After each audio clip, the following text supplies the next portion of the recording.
ये क्षेत्र बीजेपी बाहुल्य क्षेत्र है। बीजेपी का अभी समय दौर चल रहा है और इसकी वजह से मोदी जी का जो विकास है वो इतना दिख नहीं पाया जितना होना चाहिए। अब कोई कहते हैं कि वो बीजेपी को क्यों नहीं टारगेट कर रहे, उनको ईडी उनको क्यों टारगेट करती है। एजुकेशन और चिकित्सा, ये दोनों जो है कहीं ना कहीं राम मंदिर धारा 370 के मुद्दे से लोग प्रभावित हैं और उस बार दोबारा से जो है तिबारा से मोदी जी को चुनना चाहते हैं, लेकिन उनके मन में कहीं ना कहीं जो विषय है वो ये है।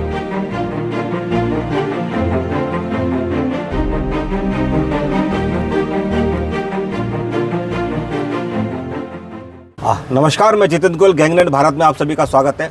आज हमें अपने कार्यक्रम मुद्दे पर मुद्दा पर आज हम लोग हैं विद्याधर नगर के मुरलीपुरा एरिया में। हम यहाँ पर आमजन से बातचीत करेंगे किन मुद्दों को लेकर अगला चुनाव होना चाहिए, किन मुद्दों में पिछले वर्षों में काम हुआ है और क्या लगता है कि किसको ये लोग सांसद चुनना चाहते हैं, किसको देश को प्रधानमंत्री बनाना चाहते हैं और क्यों बनाना चाहते हैं, अगर क्या मुद्दे क्या हैं, धर्म की राजनीति चलेगी, विकास की राजनीति चलेगी या किन मुद्दों पर होगा काम, बातचीत करते हैं। क्या लग रहा है सर, क्या माहौल है? माइक पकड़ ले, आराम से पकड़ लो। हाँ।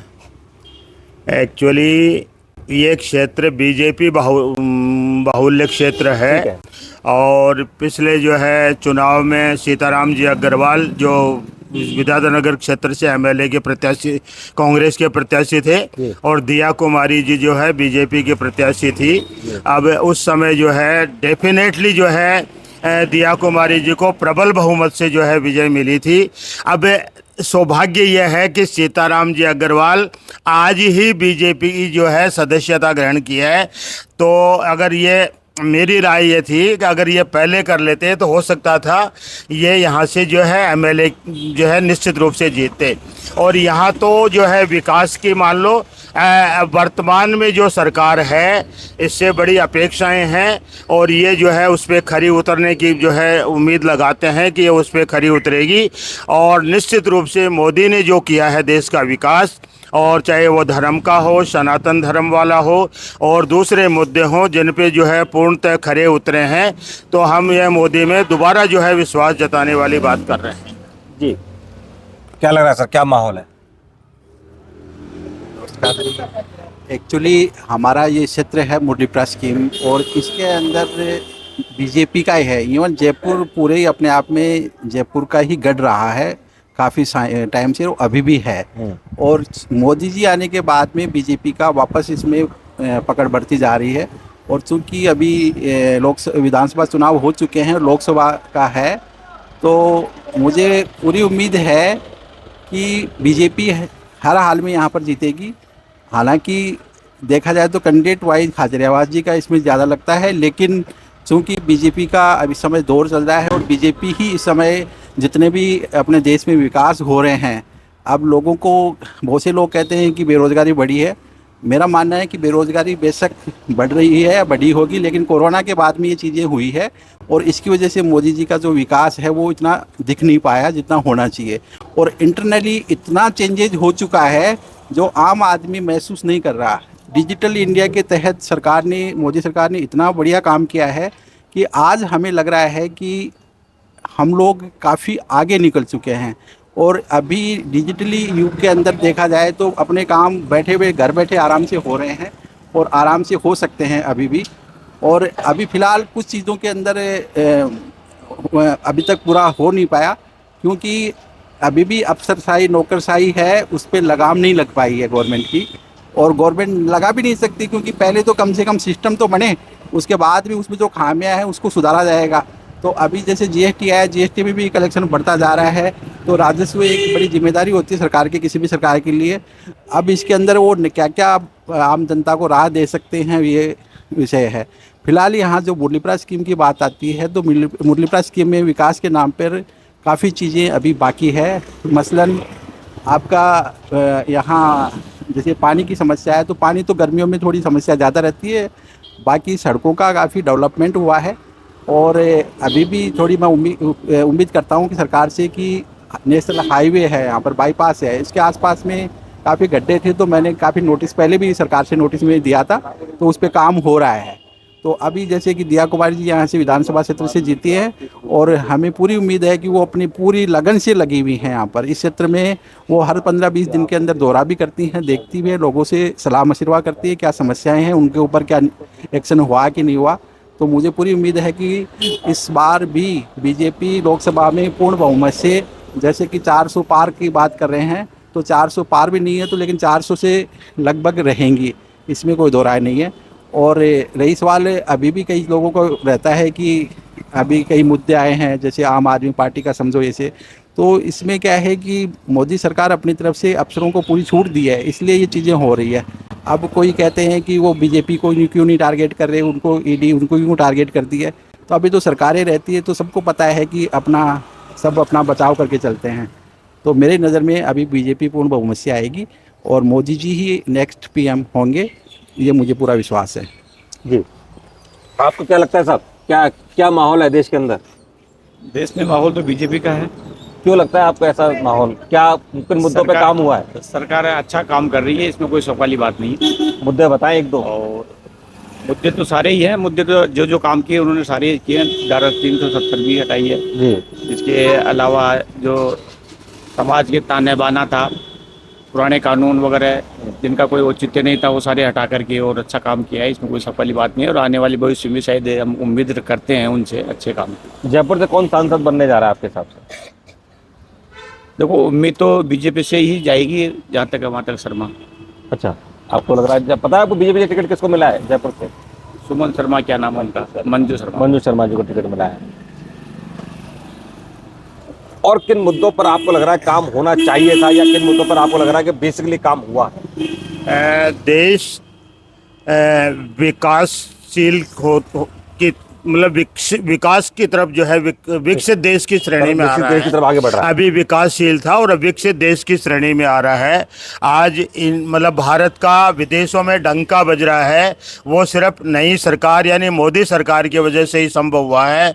और इसने ऐसे कारनामे ऐसे जो है काम किए हैं जो मतलब यूँ कह सकते हैं कि संभव ही नहीं लगता। धारा 370 हटाना और इसे वो कौन सा अभी जो एक नया जो का वो किया है सीए, तो ये जो लग ही नहीं रहा था कि ये जो संभव होगा।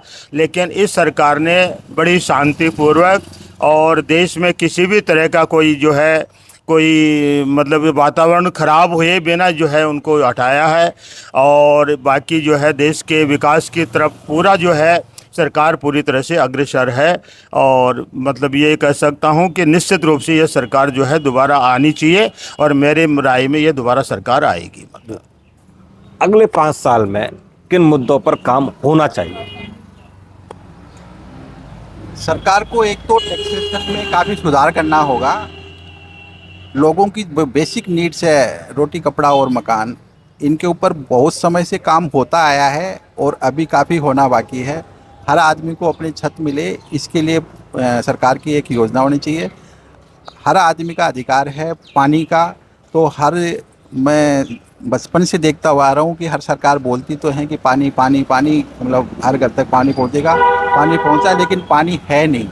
अभी भी जैसे गर्मियाँ आ गई तो गर्मी में पानी की समस्या हो जाती है। अब सरकार के पास बहुत से ऑप्शन थे। ऐसे ही बिजली के मुद्दे हैं। बिजली पहले भी मुद्दा रहा है राजनीति में और आज भी मुद्दा है। तो इस मुद्दे के लिए सौर ऊर्जा के माध्यम से मैं बहुत टाइम से कह रहा हूँ कि जो हमारे पास संसाधन है उनका यूज़ करें। तो अपने राजस्थान में गर्मी खूब पड़ती है, तो क्यों नहीं सौर ऊर्जा को हर घर में लगा दिया जाए, ताकि लोगों को बिजली मुफ्त भी मिलती है। तो कहाँ दिक्कत है, लोगों का जीवन स्तर ही बढ़ेगा। सरकार को जो टैक्स है भले ही चाहे कम हो जाए, लेकिन कम से कम आम आदमी को जब राहत मिल जाएगी तो सरकार को करने की ज़रूरत नहीं पड़ेगी उस क्षेत्र में कुछ काम। तो ऐसे करके बहुत सी चीज़ें हैं। अभी भी जैसे मैं देखता हूँ कि सड़कें बनती है, तो सड़कों के हम भी अपने घर में जब मकान बनाते हैं तो उसमें बिजली फिटिंग, पानी फिटिंग वगैरह प्रॉपर सब चीज़ें व्यवस्था करके चलते हैं, चाहे वो हमें 10 साल बाद में ज़रूरत पड़े। लेकिन हमारे यहाँ सड़कें जब बनती हैं तो पता लग रहा है कि सिर्फ वो सरकारी टैक्स का पैसा है, वो उड़ाने के लिए लग रहा हो। जैसे एक सड़क बनती है उसको कम से कम 3 साल चलना चाहिए, लेकिन 6 महीने बाद में वापस घुस जाती है। भाई क्यों घुस जाती है? उसका कोई प्रोविज़न नहीं हो सकता है क्या? कि हमारी इंजीनियरिंग विंग जो भी है देखते हैं क्या इतने जानकार नहीं, चीज़ों को समझते नहीं कि कब किसकी ज़रूरत पड़ सकती है। तो सड़कों में पहले ही प्रोविज़न क्यों नहीं कर देते? सीवर लाइन का है या पानी का है, सब चीज़ें प्रोविज़न पहले ही कर दिया है। बिजली का है, जो भी लाइनें डालनी है पहले डाल दी जाए।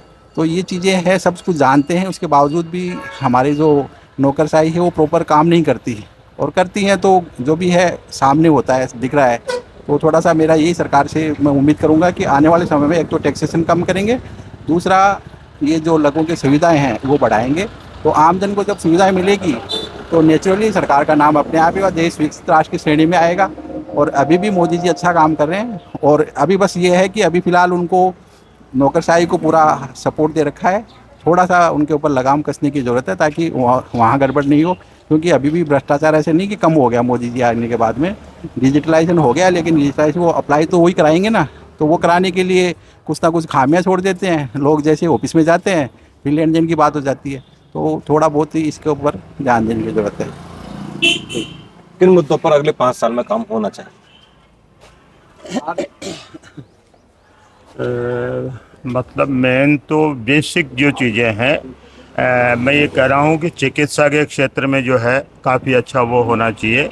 आज जो यानी यूँ कहें कि जो एजुकेशन और चिकित्सा ये दोनों जो है काफ़ी महंगी हैं और आम आदमी के लिए अफोर्ड करना मुश्किल है। चाहे जैसे विदेशों में क्या होता है, चाहे टैक्स का जो कलेक्शन होता है, कभी चलो वो मतलब चिकित्सा काफ़ी कलेक्शन करते हैं टैक्स, वो चिकित्सा और उसमें जो है खर्च होता है, लेकिन बाद में उनको चिकित्सा और एजुकेशन एक तरह से फ्री होती है, कोई चार्जेज नहीं होता है।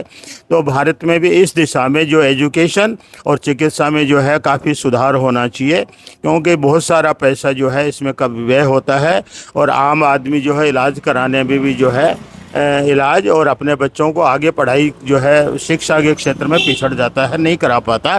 पैसे के अभाव में जो है अच्छी जगह जो है वो अपनी शिक्षा नहीं दिला पाता। मतलब जो प्राइवेट स्कूल वाले हैं, जो इतना पैसा वसूल करते हैं फीस के नाम पर, उस पे जो है कुछ रोक होनी चाहिए।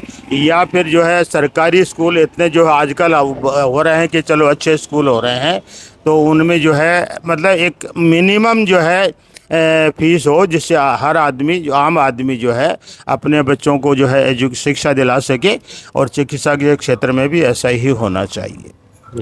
क्या लगता है वो किन विषयों पर काम होना चाहिए, किन मुद्दों पर काम होना चाहिए अगले 5 साल में? सरकार से क्या उम्मीद है आपको? देखो, सबसे पहले तो क्या है, नौकरशाही के ऊपर लगाम लगाना जरूरी है, क्योंकि सबसे ज़्यादा भ्रष्ट आज की तारीख के अंदर नौकरशाही है और सरकारें नौकरशाही के दबाव में रह करके काम करती है मोस्टली।